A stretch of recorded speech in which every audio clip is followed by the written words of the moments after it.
Chika TV, shout out sa'yo. Kaya mo yan, Chika. Huwag kang mahiya. Mega love shoutout sa ating mga kalingap, viewers, sponsors, at sa buong team. Lalong-lalo na sa founder ng Kalingap na si Kuya Val Santos Matubang, si Ate Adna Vlogs na kanyang may bahay, and ang kanyang uniko iho na si Kalingap Rob. Kaya syempre tuloy lang ang pagsuporta natin sa Magamang Matubang o sa Pamilya Matubang.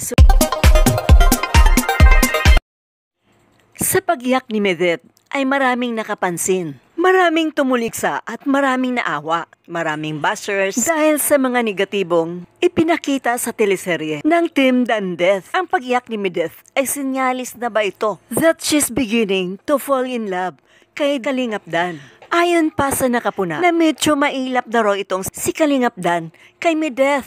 Ito'y napansin nung pumunta si Medeth sa daet. At ayon pa sa nakapansin na ginamit lang daw si Medeth sa teleserye. Wow ha? Well, talking of gamitan, both sides naman ay nakikinabang. Sa side ng Kalingap Dan, he earned more viewers, more subscribers at the same time. At sa side naman ni Medeth, nakakatulong ito sa kanyang pag-aral. At the same time, he earned more monies from the sponsors. Pero ayon naman sa ibang negatibong komentaryo, ay pinipirahan lang daw ito si Kalingap Dan tuwing sila ay nagbablog sa kanilang teleserye. Pero hindi kasalanan ni Medeth yun, dahil alam naman ni Kalingap Dan na ito'y nagbebenta. Na bago makapag-vlog ay kailangang ubusin muna ang kanyang paninda. Kaya ipinilit ni Kalingap Dan na bilhin na lang niya ang lahat ng paninda ni Medeth mula noon pa. Kaya pala parang halata din sa itsura mo na malungkot ka.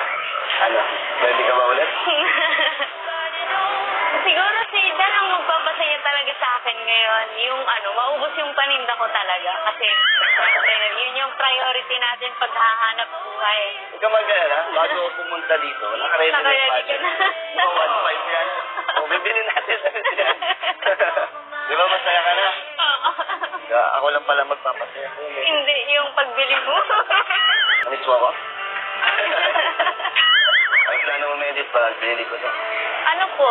Siyempre, bayad muna.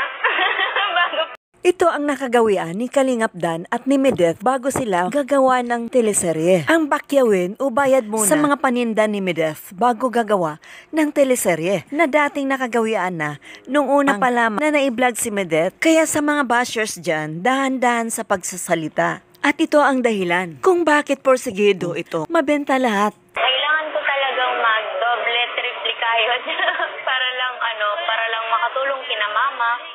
Tapos para makapagtapos din ang pag-aaral. Kasi syempre wala namang ibang tutulong. Kaya hindi maiwasan ni Kalingap Dan na magsalita laban kay Medeth na pabiro. Ito kaya ang dahilan sa panlalamig ng pakikitungo ni Kalingap Dan kay Medeth, ang pagiging agresibo sa pagbenta nito kay Kalingap Dan. In short, na turn off si Kalingap Dan. Plano. Nakapagsiwala. Sigurista ka pa rin, ha? Syempre dapat practical tayo ngayon. Hindi, joke. Siyempre, unahin ko muna Bayad. yung bayad bago yung oras natin. Medith, ito na ang hinanda kong, ang bayad. Para wala ka nang isipin, di ba, Thank buong you araw. so much po. Grabe. Sobrang thankful po ako sa inyo. Tsaka nung nakaraan, natakot din ako na, sabi ko, hala, parang hindi na sila babalik dito. Kasi natagalan di ba? Parang 2 weeks or lagpas pa. Mahigit. Na hindi ka, Ba't ba't mo naisip na hindi na kami babalik? Siyempre, parang nasanay na din ako na, andito kayo weekly, gano'n. Medyo nga may napapansin ako kay Kalingap Dan sa kanyang facial expression sa parting ito na medyo malungkot. Ano kaya ang tunay na dahilan behind this scene? Hindi kaya ang pagka-agresibo ni Medeth sa kanyang mga paninda?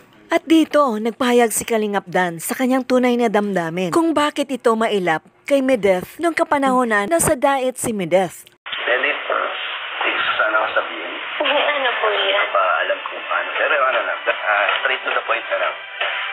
Hindi akong humingi sa'yo ng pasensya. Kasi, habang nasa diet ako, hindi kita masyadong kinakausap. Oo nga. Napansin. Kasi, syempre madami ka naman ang nakakausap, nakakasama doon. At masaya ako. Ka-close mo na yung mga K-boys, kami. Pero sa akin, parang, syempre, ayoko naman ng makisali. Bigla lang kung may join sa inyo. Kaya hinahayaan ko na lang. Hinahayaan ko na lang. Mag-enjoy. Kasama sila. Ayoko naman maramdaman mo na parang binabakuran na kita. Parang may limitation kagad. Yung maramdam mo na parang may nasasakal. Syempre, ayoko naman na maramdaman mo yun. Oo nga po, Sir Don. Pansin ko yun. Kala ko nga na may tampo ka. Hindi, nahihiya lang din na talaga. Kasi yun tayo ka-close talaga. Ayoko naman na, makisali. Feeling close kagad, di ba? Parang gano'n. Inaya na kita mag-enjoy, lalo na first time sa tao. Nakapansin ko po sa'yo, Sir Don. Tahimik ka talaga. Minsan lang lumalabas yung kakulitan mo. Pero most of the time, tahimik ka lang talaga. Oo, ganun kasi talaga yung personality ko. Lalo na pag maraming tao, hindi rin ako showy sa mga madami. Lalo pag public. Oo. Pero pag dalawa lang naman siguro, yan tayo, di ba? Ilang beses tayong dalawa lang. Na-express ko yung sarili ko. At syempre, pag komportable na ako sa tao, parang lumalabas na yung normal na ako. Ayun sorry ulit nito kung ganun yung naramdaman mo sa akin na feeling mo lumalayo or may tampo pero hindi naman. Okay lang po, Sir Dan. Naiintindihan ko naman po. Tsaka syempre lalaki ko. Hindi man po talaga showy ang lalaki. Wish ko lang na walang komplikasyon ang teleseryeng ginagawa ng love team nila.